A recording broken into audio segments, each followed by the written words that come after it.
കുറച്ച് നാളായിട്ടുള്ള ഒരാഗ്രഹമാണ് കുറച്ച് ചെമ്മീൻ മേടിച്ച് ചോറുണ്ണണമെന്ന്. പക്ഷെ എപ്പോൾ ചെമ്മീൻ മേടിക്കാൻ പോയാലും അതിൻ്റെ വില കേട്ട് കഴിയുമ്പോൾ നമ്മൾ നേരെ അതിലും സ്പീഡിൽ തിരിച്ചു വരും. നിങ്ങളുടെ നാട്ടിലൊക്കെ എന്താ ചെമ്മീന് വില? എങ്കിലും ഒരു ജീവിതമല്ലേ ഉള്ളൂ. അത് കാരണം ഞാനും മേടിച്ചു ചെമ്മീൻ. വീട്ടിൽ വന്നു കഴിഞ്ഞപ്പോൾ ഇതെങ്ങനെ വെക്കുമെന്നായി. ഇത്ര വില കൂടിയ സാധനമല്ലേ, അതുകൊണ്ട് വെക്കുമ്പോൾ അതിൻ്റെ ഒരു സ്റ്റാൻഡേർഡ് വേണമല്ലോ. അപ്പോൾ വൈഫ് പറഞ്ഞു അവൾക്ക് നന്നായിട്ട് ചെമ്മീൻ വെക്കാൻ അറിയാമെന്ന്. നമ്മുടെ ബെറ്റർ ഹാഫ് ആണല്ലോ, ഒന്ന് പരീക്ഷിക്കാമെന്ന് ഞാനും കരുതി. പക്ഷേ ഞാനും കൂടെ നിന്നു കേട്ടോ. പണ്ട് ഈ കണ്ണ് കാണാൻ പാടില്ലാത്തവൻ ആനയെ കാണാൻ പോയതുപോലെ.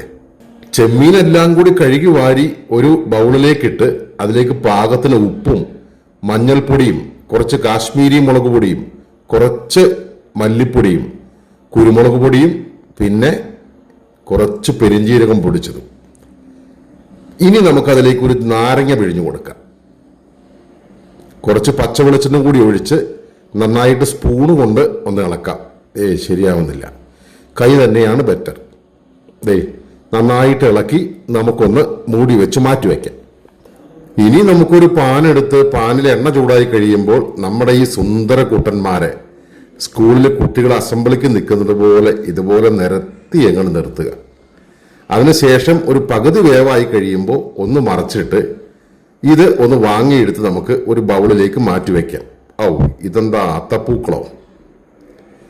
ഇത് മാറ്റി വെച്ചതിന് ശേഷം നമ്മൾ അതേ വെളിച്ചെണ്ണയിലേക്ക് കുറച്ച് ഇഞ്ചി വെളുത്തുള്ളി പേസ്റ്റ്, പച്ചമുളക്, അതുപോലെ തന്നെ ചെറുതായിട്ട് അരിഞ്ഞ സവാള, കറിവേപ്പില, ഇതെല്ലാം നന്നായിട്ടൊന്ന് വാടി വന്ന് കഴിയുമ്പോൾ അതിലേക്ക് പാകത്തിന് ഉപ്പ്, കുറച്ച് കാശ്മീരി മുളക് പൊടി, കുറച്ച് മഞ്ഞൾപ്പൊടി, കുറച്ച് പെരിഞ്ജീരകം പൊടിച്ചത്, കുറച്ച് കുരുമുളക് പൊടി, ഇത്രയും ഇട്ട് നന്നായിട്ടൊന്ന് വാട്ടിയെടുക്കാം.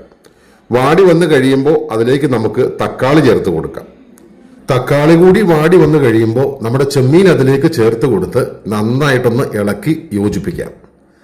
ഇനി നമ്മൾ ഇതിലേക്ക് നല്ല തേങ്ങാപ്പാൽ, കണ്ടോ, നല്ല തേങ്ങാപ്പാലിൽ കിടന്ന് ഈ ചെമ്മീൻ ആ ചാറയ്ക്ക് ഒന്ന് വറ്റി ഒന്ന് കുറുകി വരണം.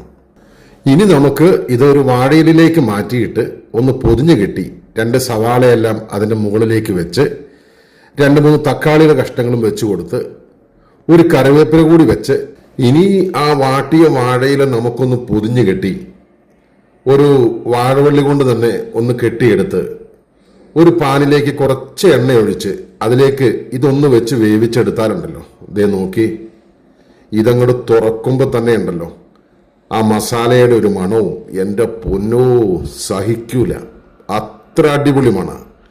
ഇനി ഇതിങ്ങനെ ഒരു സ്പൂൺ എടുത്ത് ചെറുതായിട്ട് ഇങ്ങനെ തോണ്ടിയെടുത്ത് എൻ്റെ പൊന്നോ ഞാൻ നിർത്തുക, കഴിച്ചിട്ട് വരാട്ടോ.